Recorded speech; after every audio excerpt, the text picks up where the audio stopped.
Dijo, ¿sabés qué pasa?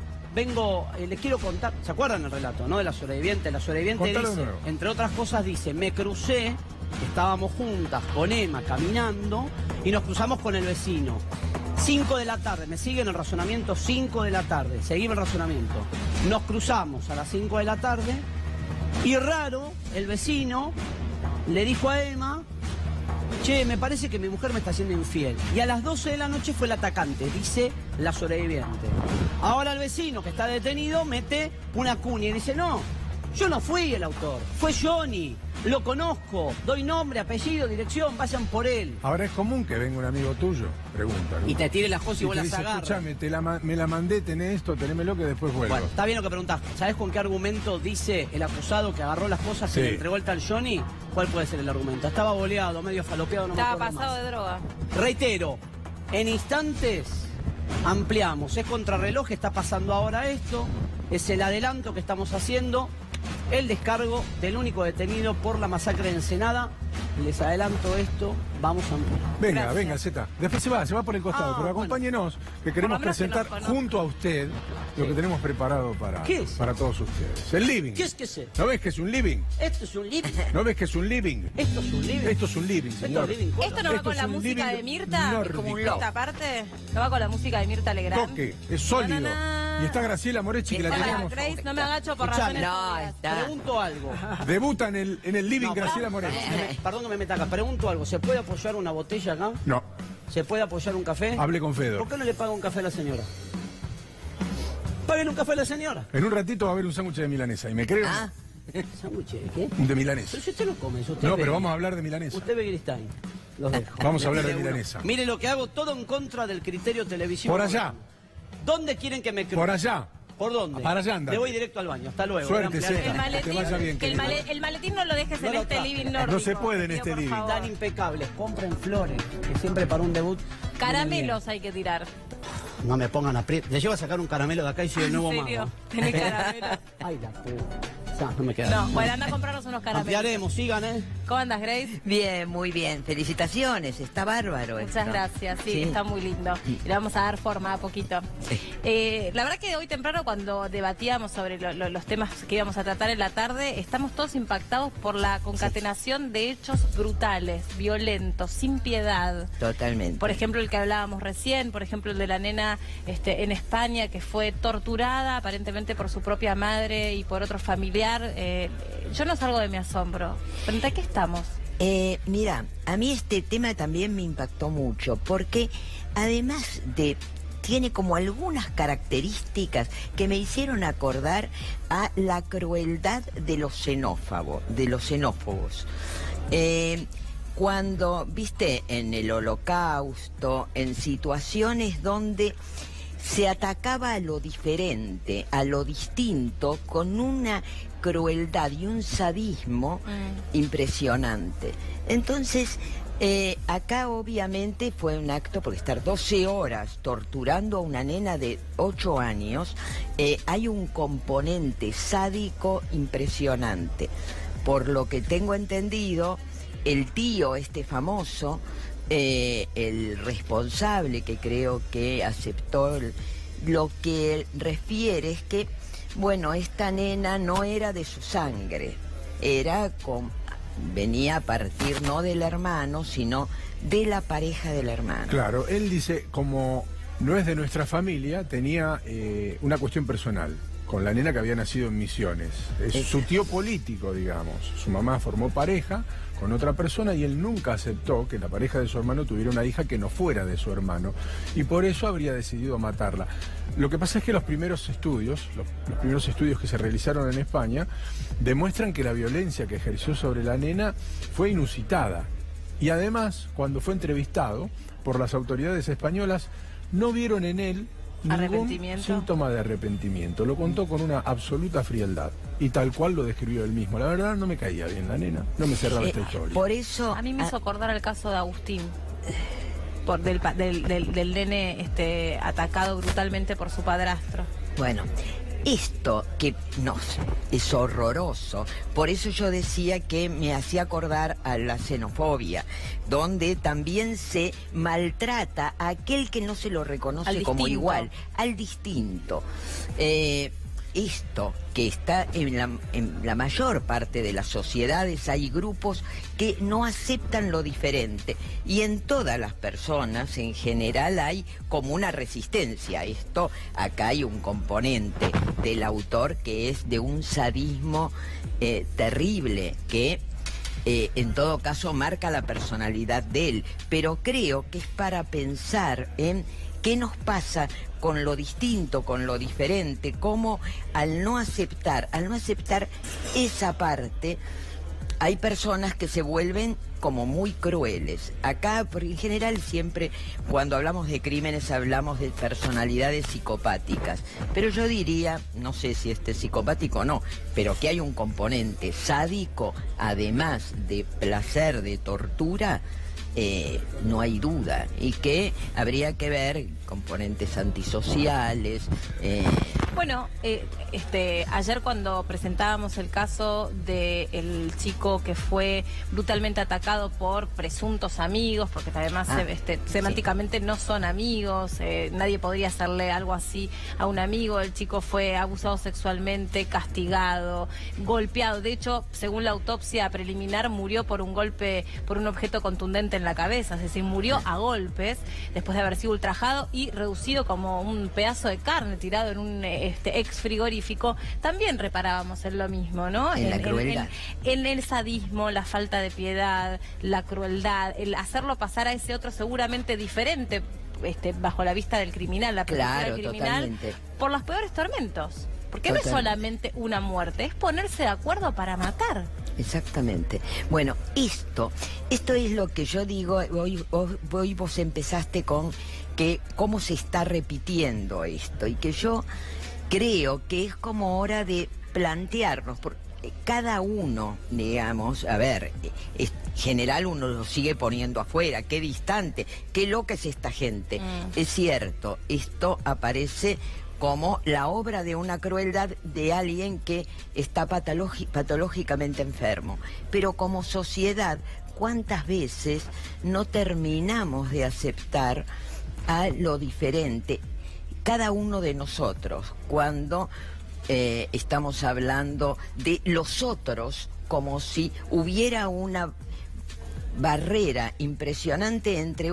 Por ejemplo, puede ser ideológica, religiosa, de afinidades entre uno y los otros. Entonces, cuando hay esto socialmente, de pronto aquellas personas que tienen una patología importante, los llevan a la acción con actos de una crueldad impresionante. La chica se llamaba Nayana Briones, había nacido en Misiones, Argentina, hace 8 años y fue asesinada en España, en un pueblo de 9.000 habitantes, en un pueblo muy, muy pequeño. Y si bien esta vez no fue en Argentina, también uno tiene que preguntarse ¿por qué contra los niños? Porque la violencia es parte del ser humano, pero en los últimos tiempos y en todo el mundo se ha dado particularmente una violencia que por lo menos no era costumbre, o por lo menos no era tan común, que es ejercerla sobre los chicos.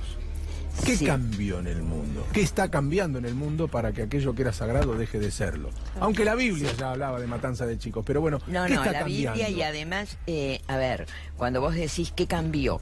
Cambió del siglo XX esta parte, porque en el siglo XIX y antes los chicos también eran maltratados. No había como el concepto de niñez protegida. Había un concepto donde el chico era como alguien, a ver, como imperfecto, al que no se lo trataba diferente desde el lugar, desde la protección. Digo esto porque estamos volviendo a lo que pasaba en la época de la Revolución Francesa, el siglo XIX, siglo XVIII. Sí, de hecho, había que curtirlo, ¿no? Claro. Había que curtirlo, era alguien al que había que prepararlo para un mundo muy duro. Muy duro, entonces no se le tenía este lugar de cuidado. Ojo que también ahora estamos haciendo lo contrario. Claro. Les estamos diciendo que todo es posible y no es todo posible. Exacto. ¿No? Entonces, frente a esto, que por eso yo marcaba, en el siglo XX aparece como un niño que de pronto empieza a tener mucho poder, puede ser centro de la casa y frente a esto hay toda una cuestión reactiva.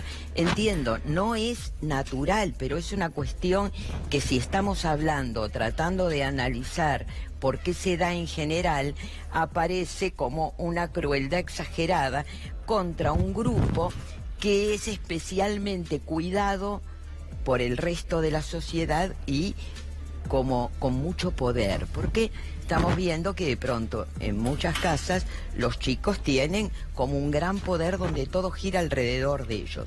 Ahora, Bien. ¿cómo tenés que haber sido criado? ¿Por qué carencias tenés que haber pasado en tu vida para torturar? Para torturar a una criatura, para gozar frente al dolor del otro, para sostener eso a lo largo de las horas, porque si se corrobora o se confirma eso que preliminarmente se entiende como que la chica fue torturada durante 12 horas, ¿qué te tiene que pasar por la cabeza, por el alma, por el corazón? ¿Cómo en ningún momento de esas 12 horas esa persona es capaz de pensar sobre sí mismo, volver sobre sí mismo y tener, no sé, alguna reminiscencia con tu propia infancia, algo que te ate a la conciencia y decir esto que estoy haciendo es un horror? Voy a algo más práctico todavía. ¿Cómo ni siquiera se le ocurre que va a tener consecuencias? Siendo más práctico, ni siquiera apelando a algo que por ahí no tiene, que es el alma. Digo, ¿cómo no se le ocurre que se van a enterar y que va a tener preso? Bueno, hay una disociación fundamental en esta gente. Cuando decías, ¿qué tiene que haber ocurrido? Ahí hay una patología grave, hay una escisión casi de la conciencia, donde el otro es todo lo distinto, todo a lo que yo lo agredo y me satisfago con esa agresión y con esa violencia. Puede inclusive dar placer sexual cuando el sadismo tiene connotaciones sexuales, ¿no? Entonces, en este punto, nunca hay una identificación con el dolor. Es más, se supone que en los sádicos aparece, a ver, yo quiero agredir, es como medio complicado, pero yo quiero, me produce placer agredir como en algún momento yo me sentí objeto y mal frente a alguien. Ajá, entonces entiendo. Invierto la situación y esto me causa un placer que ronda en lo sexual. En los casos, cuando yo ahí hablaba de los xenófobos, a veces puede haber una reminiscencia, un placer sexual o no, pero es atacar lo diferente y justamente es lo diferente no reconocido por mí. No, todo lo malo, todo lo rechazado está puesto en eso diferente y yo no me hago cargo, entonces lo ataco. Justamente hay una teoría que tiene que ver con Jung, que habla justamente de la sombra, que es que según él, cuando en 1913 hace todo el análisis que anticipa casi las guerras de 1914, lo que hace justamente pensar de que en la sociedad había una cuestión como muy reprimida que tenía que ver con lo diferente, lo no aceptado, y entonces se pone afuera con un nivel de violencia enorme. Y él después de la Primera Guerra dice que esto continúa y de alguna manera anticipa que va a venir una Segunda Guerra porque el ser humano no llegó a aceptar, no elaboró aquello distinto. Esto en individual, en chiquitito, sería, por ejemplo, lo de este hombre que pone todo eso afuera. Qué horror, qué horror. Fíjate que el resultado de la autopsia, dicen los datos que tengo aquí en mis manos, es brutal y muy doloroso. Algunos de los detalles son realmente escalofriantes y los vamos a suprimir. Pero, por ejemplo, la nena tenía un edema cerebral, tenía una fractura en un brazo, tenía golpes por todo el cuerpo, tenía hematomas en las muñecas y en los tobillos, signo de que había sido atada de pies y manos, tenía las rodillas peladas, como en carne viva, y esto duró aproximadamente 12 horas. Y evité algunos detalles. Por eso digo, ahí había todo un placer en esto. Ahora uno se pregunta, ¿qué pasa además con la mamá, que creo que no... A ver, sabía de la violencia de esta gente, porque bueno, además nadie se puede imaginar, esto también es cierto, si no, no habría crímenes. Si uno pudiera imaginarse que el otro es capaz de hacer semejante cosa, todos lograríamos irnos a tiempo. Hay algo que te dice que no. Hay algo que te dice que no, pero a ver, acá creo que es lo que hay que ver, porque eso también muchas veces se repite, de parejas donde no esperaba esto, pero creo que este hombre estaba como catalogado como violento, había sido... Además tenía conocimiento en artes marciales y es por eso que esto me hizo acordar al caso de Agustín. ¿Era acaso el padrastro Agustín que tenía alguna experiencia en MMA? Claro, sí. No porque esto necesariamente te describa como un violento, ni mucho menos, no lo estoy diciendo, solo como características, ¿no? Para pensar que efectivamente los golpes o las torturas a las que sometió la nena, indefectiblemente o inexorablemente, para decirlo más correctamente, iban a terminar con su muerte. El señor se llama Iván Pardo Peña, por decirlo de alguna manera. Por decirlo de alguna señor, manera, ¿no? tal cual. Y reconoció ante el juez, en la misma casa donde tuvo encerrada a la sobrina, estoy leyendo esta información, durante toda una mañana hasta matarla, que había cometido el crimen sin un solo signo de arrepentimiento en su voz. No. O sea, al juez le llamó la atención eso. Sí, es que en general siempre que hay una psicopatía no hay una capacidad de identificarse o de ponerse en el lugar del otro, no hay un acto de empatía, de compasión por el otro. No existe esa posibilidad. Pero esto ya es casi un rasgo de personalidad. Graciela Moreschi, gracias por haber venido. Inauguraste nuestro libro. Bueno, bienvenida. Gracias. Fer, ¿cómo andás?